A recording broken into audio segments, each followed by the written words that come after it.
the Buddhas and Bodhisattvas, the Venerable Master, the Great Assembly, Aumi Tofo. So you've now been reciting for a while, and you should all have some results. Usually it takes a good 2 or 3 days before you start feeling some results of your cultivation. And normally when you're reciting, in this case Amitabha, when you're reciting all day, your false thinking wants to be the boss. And you're used to your false thinking being the boss all the time, and now you're reciting every day. It's replacing your false thinking. The master used to say, it's getting rid of poison by using poison. Now you're wondering, what does that mean, using poison? We're reciting Amitabha, that's not poison. That's a Buddha, Amitabha, infinite life and infinite light. Why are we calling that poison? But you're using that as an expedience, because even that, in our minds, even reciting the name of the Buddha is still a kind of a false thought. But it's an expedient false thought that replaces all your other junky false thoughts with a better false thought. And if you're successful, you can displace all your miscellaneous false thinking with the name of Amitabha Buddha. And then that alone should be the only thing in your mind. And then you're making some real progress. So I'm doing this for 3 days now, 2 or 3 days. So now you're starting to feel a little punchy. Well, what do you mean by that? Well, it means that your false thinking keeps trying to be the boss, but you keep reciting Namo Amitabha, and the Amitabha is taking over the boss, is the boss. So you want that one thing in your mind and not the other junk. So you can feel that your false thinking's getting kind of tired, and you might feel a little light and easy.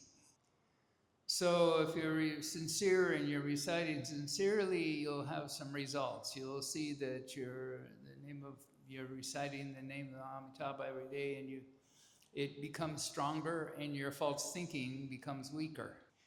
Of course, this all depends on how motivated you are, and nobody can tell you to be motivated. Only you can tell yourself how motivated you are. And the strength of that motivation is your real push to become a Buddha. That's your real nature coming through and pushing you to wake up to your true nature. So, although we're all together in the Buddha Hall reciting together, this is actually a individual fight. You're fighting to wake up to your true Buddha nature, and you want to stop your false thinking from being the boss. So each individual has their own strength in this matter. Some people really are intense and really want to accomplish this. Other people maybe a little bit, maybe a lot. Everybody's different, and you can't dictate to somebody how strong they should be. Everybody has their own karmic position in this matter. So it's really a struggle within. Even though we're in an assembly together, we help each other by reciting together. The struggle is really with your false self. And each of us has our own weaknesses, and each of us have our own strengths. So some of us are more successful in one area, while other people are more successful in another area. I've had people come to me and say that they're really frustrated because they can't get their parents or their relatives or their sisters or their brothers to cultivate, even though they're cultivating, and they try to make their relatives cultivate. And I say, you can't do it that way. You can't try to force your relatives to cultivate. The more you do that, the more they're going to not cultivate. The best way to go forward is to cultivate yourself and be sincere and follow the rules, and by example, your own close relatives will take a look at you and say, well, you've really changed. What have you done to be this way? And they'll get curious. That's how you teach and transform. You use expedient means. Example of that would be the sixth patriarch. When the sixth patriarch was cultivating in the world, he had to leave the monastery because the fifth patriarch told him to get out of town, basically.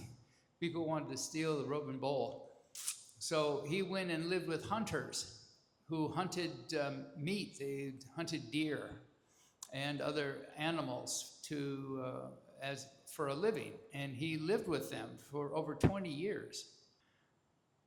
So he would live with the hunters, but he would never tell the hunters that they shouldn't eat meat. He never scolded them. He never told them, you people are doing wrong. He never said anything like that. He taught expediently. He would cook his vegetables in the pot, the same pot that they're cooking the meat. And they would say, why don't you eat some meat? We got all this meat here, you can have some. And they said, no, I just prefer vegetables. So over time, these hunters, they had a lot of respect for the sixth patriarch because he never bothered them. He never gave them trouble.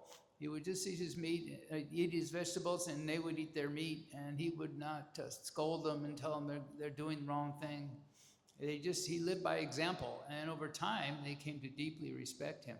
So sometimes, like I've seen disciples that bring their little kids to the temple and force them to bow and you should do this, you should do that. The child will just resent you, and they will resent the Buddha Dharma, and ultimately it will not be good. So it's better to have them be curious and find out on their own about the Buddha Dharma. So everybody think about that, and if you have any questions, we can have questions. Otherwise, we can all take a break. I think you said something about a scattered mind. Yeah, 一性不乱 single-mindedly unscattered mind. So how do you stop your mind from being scattered? Is that the question? Yeah. Well, that's why you're reciting and bowing. It's a long process. Sometimes you're busy bowing and reciting, and so you should focus on that. Now, everybody has a lot of strong false thinking because you're in the world daily, and the world causes us to have a lot of scattered thinking. So when you're bowing, you have to have patience with yourself. You have to be patient. Don't get angry at yourself, because your mind is a very powerful organ, and it wants to do what it wants to do. So you have to be very patient. There's a famous, they call it the 10 ox herding pictures in Chan. It's a Chan Dharma door. But it shows a small child, maybe he's 6, 7, or 8 years old or something. And he's got a rope, and the rope is tied to a water buffalo, and the water buffalo to the ring on his nose. So the rope is hooked to the water buffalo's nose, and he's trying to herd the water buffalo to follow him. So the young boy, the water buffalo is a huge beast. It's very strong, but it's also very dumb. And it doesn't want to walk down the path. It wants to go off the path and eat some grass. So it starts dragging the little boy by the rope over to the grass so he can eat the grass because it's stronger. So the little boy has to stand up and slowly pull on the rope to bring the stupid water buffalo back on the path again. So you can look at you when you're bowing Buddha and reciting during the session. We're kind of like the little boy. That's kind of that's our position. We're the little boy trying to pull the big heavy-duty water buffalo. And the water buffalo is our false scattered thinking. It's how powerful it is. But it's also dumb. It's kind of stupid. So false thinking is, in its own sense, is kind of stupid. So it just covers us up. And it's kind of like the water buffalo. It's very strong, so it can drag us right off the path over to where the grass is. So you got to slowly get back up again and pull gently on the rope and bring it back on the path again until it gets the idea that it should follow behind you on the path. So that's the basic idea. You don't want to get angry or frustrated with yourself because you have false thinking. You just have to treat your false thinking as a dumb water buffalo and just have patience and bring your false thinking back in line and go back to reciting the Buddha's name. Sometimes when we're reciting, we get lost in thought about something else. And we realize, oh, the last 10 minutes I've been off thinking, false thinking. So just bring yourself back to the present again. And it's like the small boy bringing the water buffalo slowly back on the path again. You just have to have patience and keep doing it. And as time goes on, you'll get better and better skilled at it. Actually, most people think cultivation is really hard and difficult, but actually it's actually quite gentle. It's quite smooth. It can be quite gentle and pure. The hard part is our false thinking. Our false thinking makes it hard. It's like when we sit in Chan, your legs get really sore. And the master used to tell us, your legs aren't getting sore at all. It's your false thinking that makes your legs sore. If you didn't have any false thinking, you wouldn't have any pain at all. Okay, Omitoho. Yeah? Yeah, it's a tough one. You have to have some real guanchi to be able to help somebody who has a demon. Our master used to be able to do that. But even the master had to really struggle sometimes to help people who were possessed by demons. It's because of they've had conditions in past lives with these beings who come in this life to give them trouble. And the best, you personally can't, unless you have samadhi and wisdom, you really can't directly get rid of the demon, but you can recite for your nephew and practice for your nephew and transfer the merit to your nephew. That's about the best you can do, because your nephew has this karma and he's undergoing this karma now. This is not like a demon I'm not kind. a doctor. So your nephew probably should see a doctor, a neurologist or a psychologist to help him. But other than that, because he has this energy, you need to, unless you have this skill, which you don't, all you could do is cultivate and transfer the merit for him. Other than that, he should probably seek some help, professional help. People are affected by their karma, and even innocent small children catch demons, because you don't know their causes and conditions unless you have wisdom. They may have done things in past lives that caused this situation to happen. So nobody's actually innocent. Although we think a small child is innocent, in a sense they're innocent of this life, but they're not innocent of past lives. We all felt really bad when the master our own teacher, our Shifu, got sick. And he had all kinds of difficulty, and we all felt guilty because we said, oh, we're such lousy disciples, we caused them to have this kind of illness. So Shifu says, no, it wasn't you people. He says, I did this in the past life. I hurt a person, and they come back to seek their revenge for me. He says, so don't feel bad. We all have our karma to deal with. Even the Buddha.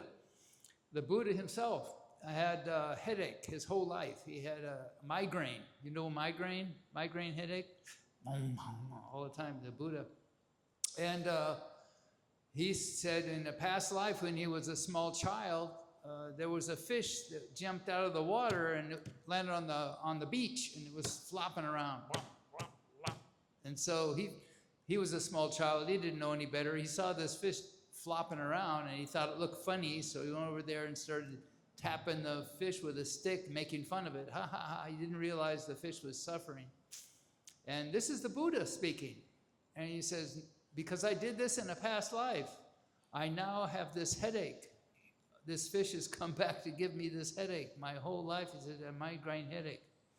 So when you hear the fish being hit in the ceremony, that's what that's for. It's to remind us of cause and effect. And this is a symbolic hitting of the fish is the Buddha's experience that he told us, in case you don't know the history. So when you see the fish being played in the ceremony, that's what that's about. It's about karma.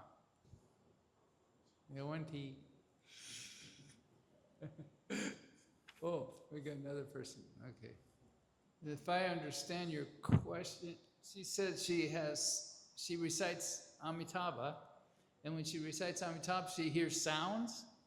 She just like to recite Amitabha and She like to likes to- hear the sounds of Amitabha name, you know. Yeah, that's why you recite it. She's doing the right thing. That's why you recite Amitabha, to hear it too. It keeps all your senses busy.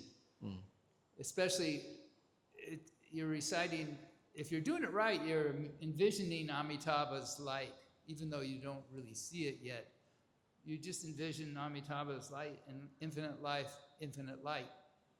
And if you can get all the other junk out of your head and just focus on that, you're getting some result. As Shirfu used to say, you're getting some result. So this reminds me of when I first went to Gold Mountain, or actually I went to Buddhist Lecture Hall in Chinatown in Waverly Place. And at that time, there were just American disciples and not very many people there, and they're just learning how to do the ceremonies. So we do Amitabha recitation one day, and then we do 88 Buddhas the next day for evening recitation, like you do here. So one day we do Amitabha, next day we do 88 Buddhas, next day we do Amitabha. So when they do Amitabha, they didn't know how to do the ceremony correctly, because we're just a bunch of Westerners, we don't know anything. So they're trying to do it, and we had all these Dharma instruments. We had a bell and a triangle, bang, bang, bang, and we had a cymbal, cling, cling, cling. So we had all this noise going on when we were reciting the Amitabha Sutra, and it was terrible. When you go there, we go, geez, who are these? Nothing was, didn't know how to do it properly at all. So Shifu used to have a lot of patience with us to teach us, because we didn't have anybody who were taught properly in the monasteries in China. It's very professional now, but back in those days it was mama hoo. So it was really awful. So we said, Shifu, this sounds really terrible. He says, that's okay, you'll catch on eventually. But he says, when you would go to Asia to visit, when we go overseas to visit, go to different countries in Asia, one of the things that happens is when Sangha goes to visit a monastery, one of the polite things they do is they offer the person who's visiting to be the Wano. He says, would you be the Wano for us? And Shiva says, never accept that. He says, because you'll make me lose face. Okay, Om Tofo, Samawanti. Yeah. I think you're talking about the ascetic practice of sitting without laying down. Yes. Yeah. In Buddhism, there's a lot of ascetic practices, but they're not required. You don't have to do these things. This is a separate practice some people want to try, and the master used to encourage us if we want to do that. Like fasting is one of them. Sitting without lying down is another one. There's all kinds of ascetic practices in Buddhism. You can write out the sutra. Some people do it in their blood. So other people, they do the Buddha standing samadhi. That's another one. But sitting without lying down, it helps you with to attain samadhi. It helps you with cultivating samadhi. And we tried practicing that at Gold Mountain. I wasn't very good at it, but we try anyway. We try our best. But the idea is you sit all night in full lotus and sleep that way without leaning forward like this, which is almost impossible. The way it works is in the terms of sitting up, we had about maybe 6 of us or so do that every night in the Buddha Hall at Gold Mountain. And we'd sit on the Chan bench, because we had these Chan benches, and we didn't sit on the floor, we sit on the Chan bench. And the master says, try not to lean against the wall, because you can get arthritis that way, because our walls are made of cement brick, and if you lean against them, the cold will go into your bone. So Shiva said, try to stay sitting up all night. Try your best, as he used to tell us. So we try our best, but sometimes I wake up and I'm on the floor because I fell off the bench. Other times I could do it. So none of us really we got better at it as time goes on, but it makes you feel really good, because after a while you have a kind of light and easy way. It's easier to cultivate the rest of the day that way. But we had one monk, in the middle of the night, I woke up, I hear singing. He's singing. Who's singing? And one of the monks he had a blanket over his head, and he was on the floor because he fell off the bench. And he's reciting, I'm really lucky. I said, wake up. So anyway, it's a practice. And if you get good at it, you can enter samadhi.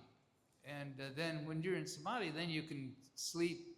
You can put your brain to sleep that needs parts of it that need to have sleep, and your body too. You can let parts of your body sleep, other parts stay up.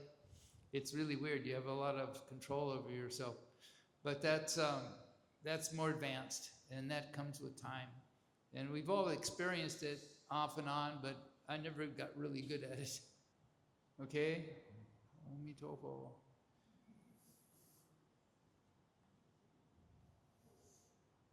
That's what I wanted Shifu to ask. I wanted to ask Shifu that. Shifu, what happened?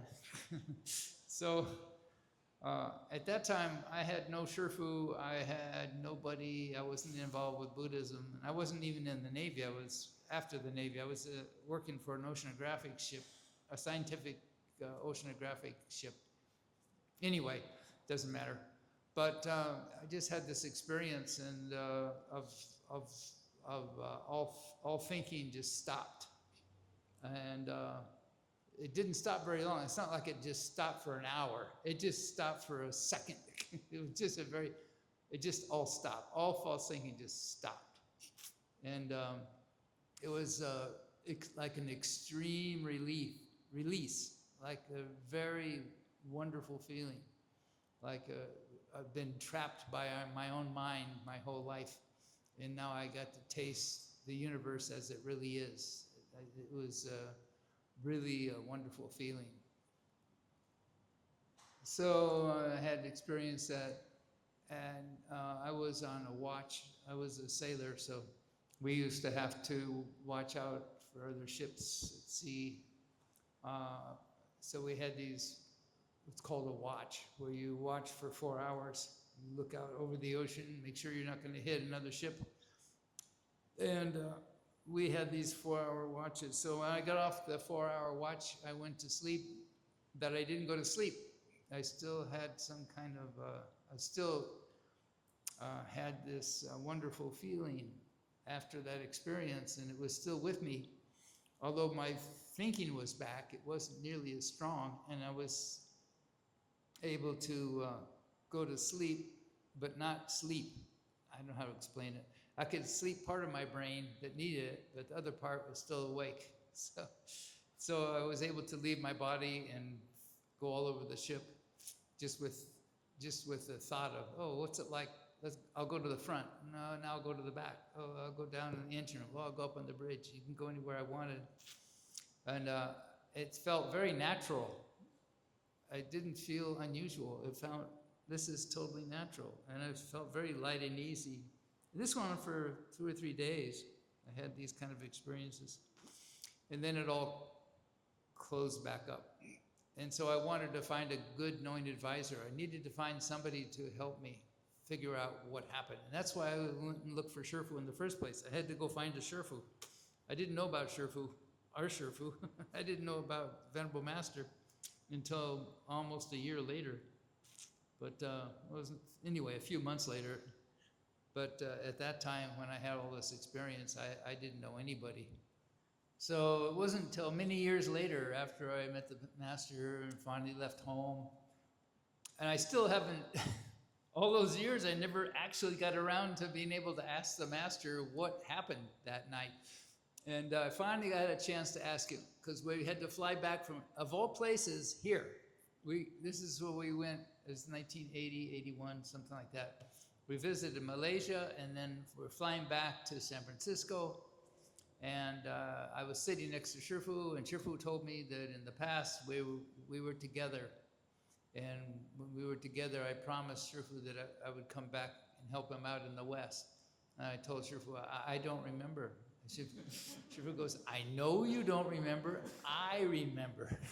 So at that time, I asked Shifu, well, Shifu, you know, that time when I was in the ocean, before I met Shifu, that year before I met Shifu, I had this experience at sea, and Shifu says, yeah, I know about that. He says, it was a little experience. He goes like that. I said, oh my gosh, if that was a little experience, I said, well, what would the masters be like?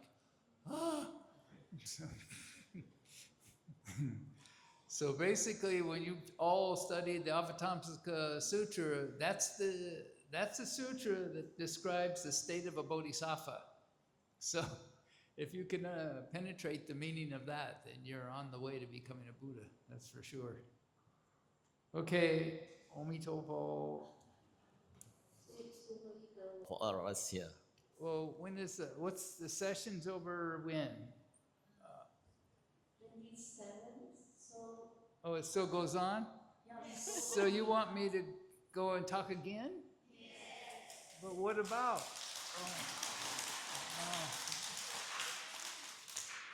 What time? Same time. Same place? Same place. Well, think of a subject and think of some questions.